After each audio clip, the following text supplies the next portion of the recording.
Cambridge Dictionary defines all-rounder as a person who has many different types of skills and abilities. It also defines all-rounder as, in cricket, a player who is good at both batting and bowling. I don't play cricket.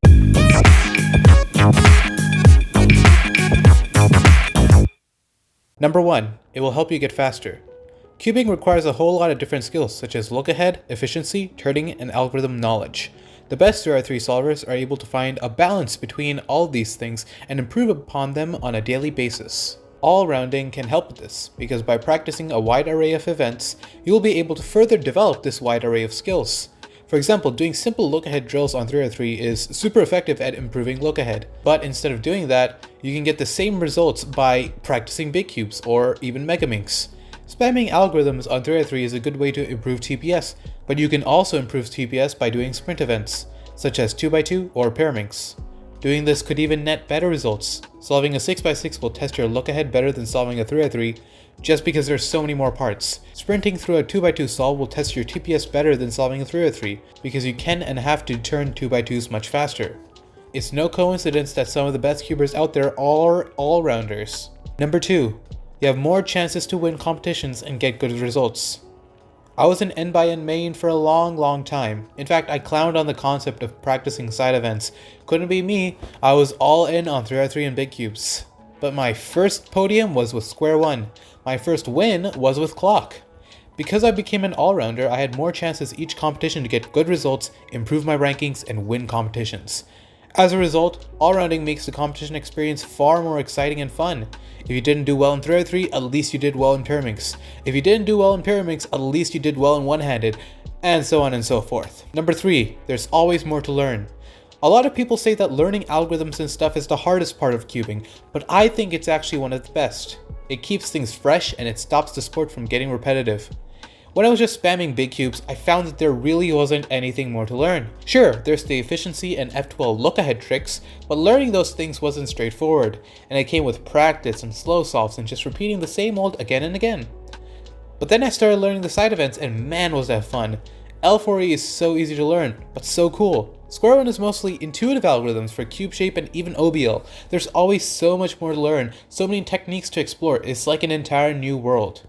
Even the best all-rounders are still learning stuff. Max Shaw just finished learning 3-style, Fustain Fouchard just learned 7-simul, Brendan Dunnigan just learned OBL. Because learning new stuff is what makes cubing fun, and all-rounding is the best way to capitalize on the enormous wealth of techniques there are with cubing. Number 4, you will never get tired of cubing. Okay, that's not exactly true, but all-rounding makes it a lot easier to avoid burnout, because you can always just switch events. Getting tired of 3x3? Switch to square one. Getting tired of paraminx? Switch to square one. Getting tired of square one? That's impossible. All-rounding gives you the opportunity for such a diverse range of experiences in the cubing community. You will never find yourself just going through the motions while practicing, since every day has the possibility to be new and exciting just by frequently switching through the events. It's easy to find yourself just doing endless 3x3 solves, just trying to improve past the next second barrier, but that's boring. Give all-rounding a chance and shake it up a bit. Number 5, you will be impossible to nemesize.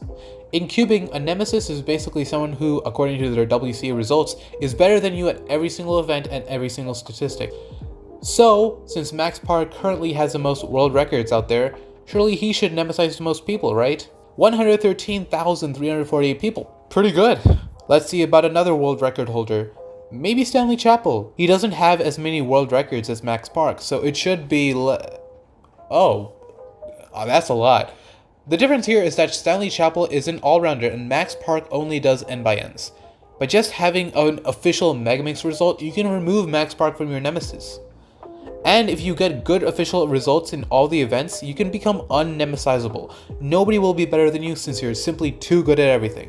They're better at clock, beat them at 5x5. They're better at megaminx, beat them at paraminx. By doing this, you will become simply unbeatable. Number 6, you won't have as much competition. Everyone loves 3x3, everybody practices it. As a result, even in some of the most uncompetitive areas in the world, 3x3 podiums are cutthroat. But do you know what's not cutthroat? 7x7 podiums. I was able to podium at 2 state championships with a mean that was an entire minute slower than WR. The same thing pretty much goes for square one podiums, megaminx podiums, you name it. By expanding your expertise and your talent to these underrated events, you'll be able to thrive, and get more rewards. Number 7, you'll be in a lot more communities. We all heard the tragic story about those forbidden lovers. He was a 4x4 main, she was a Pyraminx main. Whenever they met, they didn't know what to do. Becoming an all-rounder is such a great way to interact with and meet a lot more cubers. You can easily expand your social circle, meeting people of all events. And another way you can meet cubers of all types of events is by joining the 3x3 Solvers Discord, which this video is sponsored by, link in description. Number 8, you might find an event that you like more. I used to be perfectly content being an N/N main. I was more than content, really. I thought there really was nothing more than my 7x7 and my 6x6. I wasn't prepared for Christmas 2022, when a single gift would rock my cubing career forever. I got my very first square one and I became hooked. I couldn't put the thing down. I quickly watched all the CubeMaster videos on the topic, learned CS, CSP, EP, all the algorithm sets, and it quickly became my main event. And I realized that I enjoyed this event far more than I ever did N/Ns. Maybe the perfect event for you is already out there. Maybe you just haven't given it enough of a chance. Maybe becoming an all-rounder can help you get there. Number 9, you can switch main events much easier. Jaden McNeil was a Scube main, as he got the world record Scube average back in 2014. But he wouldn't stay a Scube main for long. He got 3rd in Worlds in 2x2, and then won square 1 at the next World Championships. He then switched to 3x3 and almost got world record before switching once more to FMC, getting OCRs and world records galore, winning World Championships. The same thing is true with other all-rounders. Lim Hung began as a 3x3 with Feet main, before effortlessly transitioning to big cubes and podiuming at Worlds. Verstain Foshada began as a square 1 main, before turning into an FMC and Megaminx main and becoming top player in both events. If you plan to become a competitive and top level cuber, becoming an all-rounder will keep you from becoming washed. All these cubers are technically washed in the events in which they started, but they are definitely not washed as cubers overall because of the amazing things they're doing right now. Number 10, it's not that hard to start. It may seem daunting or scary to start the process of becoming an all-rounder. You have to learn a bunch of new events from basically scratch, right? In reality, a lot of the expertise you need to become good at all the events is stuff you already know. You have a head start here, and you don't have to put that much practice in, say Scube, in order to become as good at it as you are in 3x3.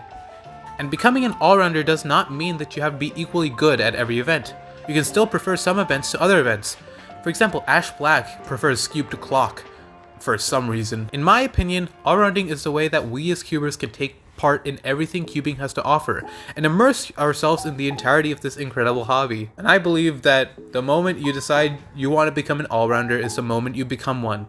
So, all-rounders, pick up the Megaminx collecting dust into the corner of your room, give your right hand a rest, and practice one-handed. Learn CLL, if only to forget it in a few weeks because you forgot to practice 2x2.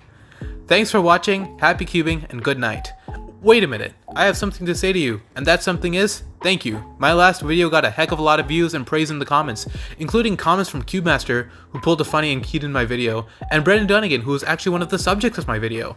As of recording this script, this video is at 1,183 views, although it's probably higher right now as you're watching. I'm continuously grateful for all the support that this incredible community has been giving me so far. Yeah, that's really all I wanted to say. Now the video's over.